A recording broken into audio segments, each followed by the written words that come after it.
கிறிஸ்துவுக்குள் மிகவும் பிரியமான சகோதர சகோதரிகளே, இயேசு கிறிஸ்துவின் நாமத்தினாலே உங்கள் யாவருக்கும் எனது அன்பின் நல்வாழ்த்துதலையும் வணக்கத்தையும் தெரிவித்துக் கொள்கிறேன்.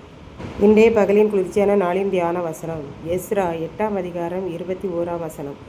எங்களுக்காகவும் எங்கள் பிள்ளைகளுக்காகவும் எங்கள் சகல பொருள்களுக்காகவும் செவ்வையான வழியை தேடுகிறதற்கும் நான் அங்கே அந்த அகாவா நதி அண்டையிலே உபவாசத்தை கூறினேன். எஸ்ரா கசிப்பியாவில் இருக்கிற தலைவனாகிய இத்தோவினிடத்திற்கு செய்தி கொண்டு போக அகாவா நதி அண்டையிலே தன்னோடு வந்த ஆசாரியர்களிடம் சொல்லி அனுப்பினான். அவர்கள் இத்தோவுக்கும் நிதனீமியருக்கும் சொல்ல வேண்டிய வார்த்தைகளை சொல்லிக் கொடுத்து லேவியரையும் நிதனீமியரையும் அழைத்து வரும்படி அனுப்பினான். அந்த ஆசாரியர்கள் மறுபடியும் பாபிலோனுக்கு போய் கசிப்பியாவில் இருக்கிற இத்தோவிடம் பேசி லேவியின் குமாரனை மகேலியின் புத்திரரில் புத்தியுள்ள மனுஷனாகிய செரபியாவையும் அவன் குமாரரையும் இன்னும் மெராரியின் புத்திரர் நிதனீமியர் என்னப்பட்ட லேவியரின் பணிவிடைக்காரரையும் அழைத்து கொண்டு வந்தார்கள். இந்த இத்தோ என்பவன் கசிப்பியா என்கிற இடத்தில் இருந்து கொண்டு பாபிலோனில் இருந்த அடிமைகளாகிய லேவியர் மற்றும் நிதனீமியருக்கு தலைவனாயிருந்தான். நிதனீமியர் என்பவர்கள் லேவியர் கிடையாது, ஆசாரியரும் கிடையாது. அவர்கள் லேவியருக்கு பணிவிடை செய்கிற ஆலய பணிவிடைக்காரர்கள்.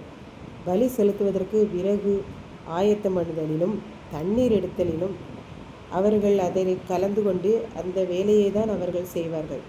அதற்காகவே அவர்கள் ஆலயத்திற்கென்று கொடுக்கப்பட்டவர்கள். ஆசாரியர்கள் கசிப்பியாவுக்கு போய் லேவியரையும் நிதனீமியரையும் அழைத்து கொண்டு எஸ்ரா இருக்கிற அகாவா நதிக்கு வந்தார்கள். உடனே எஸ்ரா தங்களை ஆண்டவருக்கு முன்பாக தாழ்த்துகிறதற்கும் அவர்களுக்கும் அவர்கள் பிள்ளைகளுக்கும் அவர்கள் பொருள்களுக்கும் செவ்வையான பாதுகாப்பு கிடைப்பதற்குமாக இந்த எஸ்ரா என்னும் ஆசாரியன் அந்த அகாவா நதி அண்டையிலே உபவாசத்தை கூறினான். அப்படியே அந்த நதி அருகில் உபவாசம் பண்ணி ஜெபித்து கர்த்தரை முழு மனதோடு எஸ்ரா, ஆசாரியர்கள், லேவியர்கள், நிதனீமியர்கள் எல்லாரும் முழு பலத்தோடே கர்த்தரை தேடினார்கள் என்று பார்க்கின்றோம்.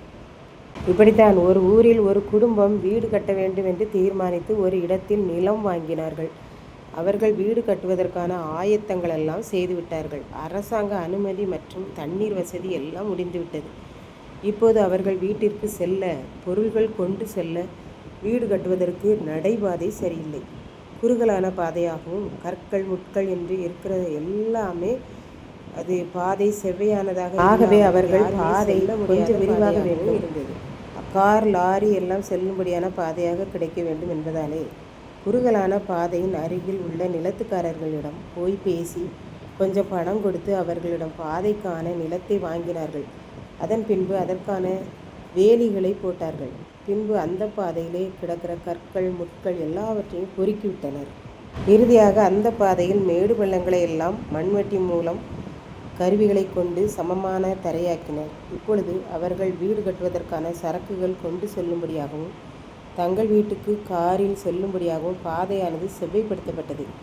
இப்படித்தான் இந்த எஸ்ரா என்னும் ஆசாரியனும் அவர்களுக்காகவும் அவர்கள் பிள்ளைகளுக்காகவும் எருசலேம் தேவாலய பாபிலோன் மக்களுக்காகவும் ராஜாவும் கொடுத்த பொன் வெள்ளி முதலான பொருட்களின் பாதுகாப்பிற்காகவும் செவ்வையான வழிகளிலே எருசலேம் போய் சேரும்படியாக உபவாசித்து ஜெபித்திருக்கிறார்கள். இதை கேட்டுக்கொண்டிருக்கும் எனக்கன்பானவர்களே, இன்றைக்கு நாம் எப்படி ஆண்டவரை தேடுகிறோம்? பிள்ளைகள் கீழ்ப்படியவில்லையா? பிள்ளைகளுக்கு நன்மைகள் நடக்க வேண்டுமா? எதுவானாலும் அவர்களுக்கு சகலமும் செவ்வையாய் நடக்க வேண்டுமானால் நாம் உபவாசித்து ஜெபிக்க வேண்டும் என்று கற்றுக்கொள்கிறோம்.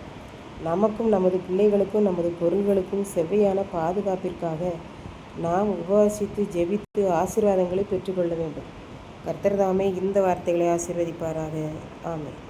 ஜெபம். அன்பின் ஆண்டவரே, இந்த அருமையான நல்ல நாளுக்காக நன்றியோடு ஸ்தோத்திரிக்கிறேன். இப்பொழுதும் இந்த வார்த்தைகளை கேட்டுக்கொண்டிருக்கிற ஒவ்வொரு பிள்ளைகளும் தங்களுக்காகவும் தங்கள் பிள்ளைகளுக்காகவும் உபவாசித்து மன்றாடி ஜெபிக்க அருள் புரியும். செவ்வையான வழிகளை தேட கிருபை செய்தரணும். மீட்பர் இயேசு கிறிஸ்துவின் நாமத்திலே தாழ்மையோடு வேண்டிக் கொள்கிறேன் பிதாவே. ஆமென்.